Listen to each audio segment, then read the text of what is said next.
আগ্রাসনের প্রতিবাদে ইবিতে বিক্ষোভ।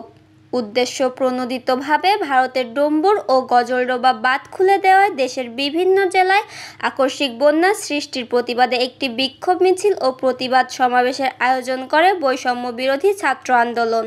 বৃহস্পতিবার 22শে আগস্ট বেলা 12:30টার দিকে বিশ্ববিদ্যালয়ের জিয়া মোড় থেকে বিক্ষোভ মিছিলটি শুরু হয়, যেটি বিশ্ববিদ্যালয়ের গুরুত্বপূর্ণ সড়ক প্রদক্ষিণ করে বিশ্ববিদ্যালয়ের পার্শ্ববর্তী শেখপাড়া বাজার হয়ে দুপুর 1:30টার দিকে বিশ্ববিদ্যালয়ের বটতলা প্রাঙ্গণে ছাত্র সমাবেশের মাধ্যমে শেষ হয়।